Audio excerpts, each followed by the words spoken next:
नमस्कार और अस्सलाम वालेकुम दोस्तों। आप सभी का स्वागत है हमारे यूट्यूब चैनल टीसीएस में। तो अब हम देखने वाले हैं यहाँ पर कि हम कैसे रिट्रीव करेंगे डेटा को फ्रॉम डेटाबेस। ओके, तो चलते हैं, स्टार्ट करते हैं यहाँ पर। तो पहले हम करते हैं ओरेकल एपेक्स।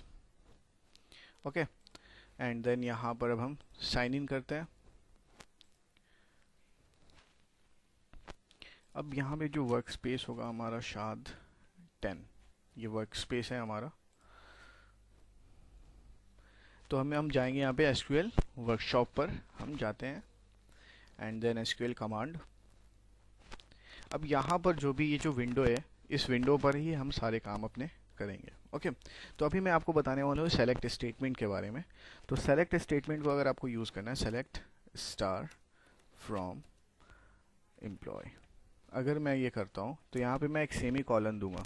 ओके, तो ये सेमी कॉलन ये इसलिए इम्पॉर्टेंट है यहाँ पर क्योंकि एक ये है पहचान है दैट्स कि यहाँ पर हमारी जो भी लाइन है वो ख़त्म हो चुकी है, और इसको यूज़ करना क्या इम्पोर्टेंट है क्या नहीं है वो मैं अभी आपको ये आगे के लेक्चर में मैं आपको बताऊंगा। ओके, तो अगर सपोज़ यहाँ पे मैं अगर ये सेलेक्ट स्टार फ्रॉम ईएमपी अगर मैं करता हूँ और फिर मैं इसे रन करता हूँ,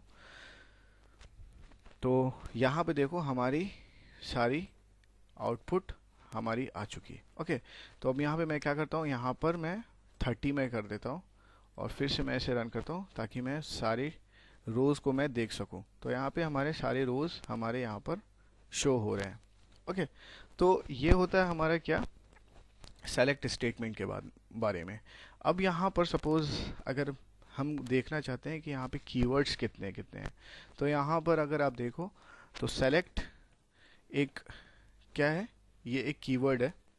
ओके, जो कि कॉलम को फेच करेगा। ओके, और यहाँ पर फिर हम सेलेक्ट के बाद हम दूसरे कीवर्ड अगर हम जो यूज़ करते हैं वो है फ्रॉम कीवर्ड। ओके, तो फ्रॉम कीवर्ड क्या करता है, फ्रॉम कीवर्ड किस चीज़ को फेच करता है, वो एक टेबल को फेच करता है। ओके, तो ये एक टेबल को फेच करता है और ये एक कॉलम को फेच करता है। तो इसके ज़रिए हम दो कीवर्ड है जो कि सेलेक्ट स्टेटमेंट अगर आप यूज़ करते हो तो वहाँ पे दो कीवर्ड आप यूज़ करोगे, एक select and then from. Okay, तो अभी तक हम सिर्फ सेलेक्ट एंड फ्रॉम के बारे में ही देख रहे हैं। ओके, सपोज यहाँ पे मैं क्या करता हूँ, ई नेम। ओके, एंड इस टेबल की जगह पर मैं कर देता हूँ जॉब।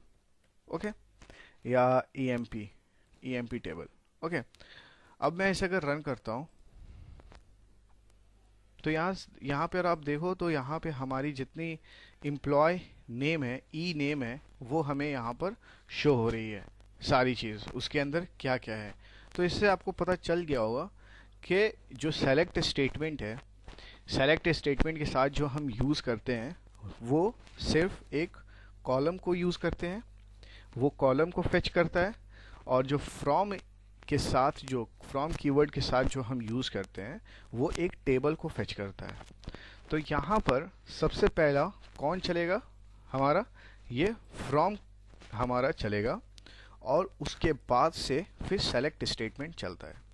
फ्रॉम क्या करेगा कि ये एक एम्प्लॉय टेबल पे जाएगा, ये एएमपी एक टेबल नेम है, तो एम्प्लॉय टेबल पे जाएगा और वहाँ से सेलेक्ट करेगा एम्प्लॉय नेम को, मीन्स ई नेम को वो फेच करेगा।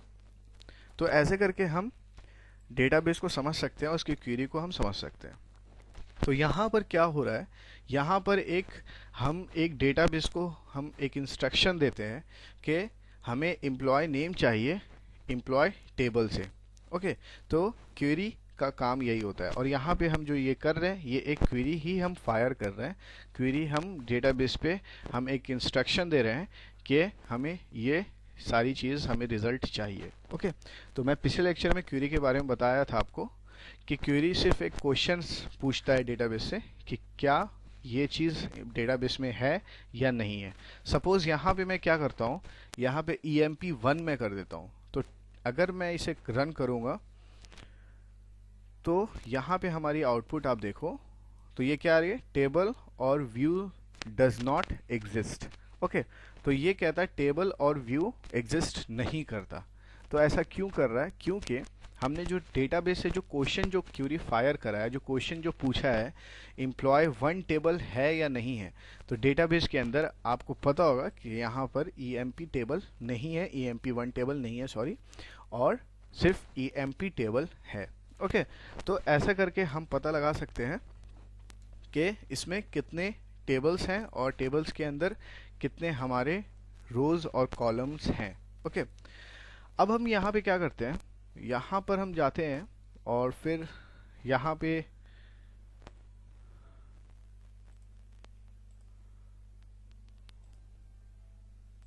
अब हम यहाँ पे देखते हैं, यहाँ पर हमने अभी देखा तो हमने एम्प्लॉय नेम के बारे में देखा, तो यहाँ पे मैं सेलेक्ट स्टेटमेंट के साथ मैं जितनी चाहूँ मैं उतने मैं टेबल्स या कॉलम्स को मैं यूज़ कर सकता हूँ। तो यहाँ पर अगर आपको मैं अगर जॉब भी अगर मैं फेच करने की कोशिश करता हूँ तो जॉब को भी ये फेच कर सकता है। ओके, तो सॉरी, यहाँ पर EMP1 को मैं रिमूव कर देता हूँ। तो देखो ये एम्प्लॉय टेबल के बीच अंदर से ये सिर्फ EMP नेम, एम्प्लॉय नेम और जॉब को ही इसने सेलेक्ट करा है, जो कि है किंग, प्रेसिडेंट है, ब्लैक मैनेजर है, क्लर्क मैनेजर है और फिर जॉन्स मैनेजर है। तो ये सभी के बारे में यहाँ पर इसने शो कर दिया। ओके, अब यहाँ पे सपोज यहाँ मैं क्या करता हूँ, यहाँ पे मैं एक स्पेस देता हूँ, एक बहुत स्पेस देता हूँ और फिर मैं इसे रन करता हूँ, तो भी ये रन होगा और एज इट इज़ जैसा हमें आउटपुट जो शो करता है वैसा ही आउटपुट हमें शो होगा। अब यहाँ पर क्या है कि यहाँ पे मैंने सेलेक्ट को मैं अपर केस में लिखा हूँ। ओके, तो अगर सपोज यहाँ पे मैं सेलेक्ट को मैं ऐसे लिखता हूँ, SEL को मैं अपर केस में लिखता हूँ, ECT को मैं लोअर केस में लिखता हूँ, तो क्या ये रन करेगा और ये एरर शो नहीं करेगा? तो देखो ये एरर शो नहीं करेगा। क्यों? क्योंकि हमारी जो क्वेरी जो फायर हम करते हैं डेटाबेस के ऊपर वो केस सेंसिटिव नहीं होता है।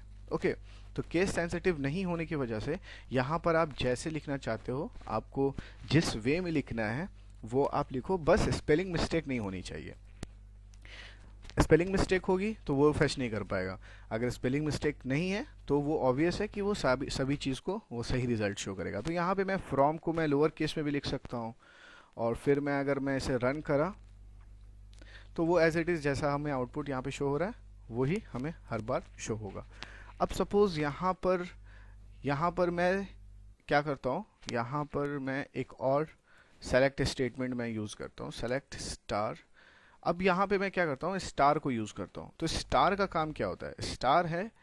स्टार वो क्या करता है, सेलेक्ट करता है होल एट्रीब्यूट को। ओके, तो ये सारे एट्रीब्यूट्स को सेलेक्ट करता है। ये क्या करता है, जैसे कि आपने अगर सेलेक्ट स्टार फ्रॉम EMP अगर करा, सपोज यहाँ पे सेलेक्ट स्टार फ्रॉम EMP अगर मैं करता हूँ, तो ये क्या करेगा, ये सभी जितने हमारे रिजल्ट, जितने हमारी एट्रीब्यूट्स हैं उस टेबल के अंदर, EMP टेबल के अंदर जितने एट्रीब्यूट्स हैं उन सभी एट्रीब्यूट्स को वो यहाँ पे शो करेगा। ओके, तो स्टार का काम यही होता है कि सारे एट्रीब्यूट्स को शो करना। तो अगर मैं इसे रन करके आपको अगर मैं शो करूं तो अभी देखते हैं यहाँ पे ये रन होता भी है या नहीं होता है, या कौन सा रन होता है। तो यहाँ देखो अभी आपको यहाँ पे एरर शो कर रहा है। एरर क्या शो कर रहा है? SQL command not properly ended. Okay, तो प्रॉपरली एंडेड मीन्स क्या? यहाँ पर देखो आप, तो मैं यहाँ पे दो क्वेरी को मैं इस्तेमाल कर रहा हूँ।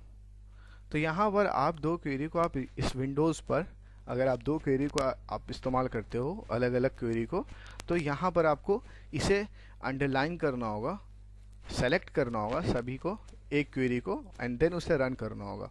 अब यहाँ पर हमें वो सारी एट्रीब्यूट्स वो शो करता है।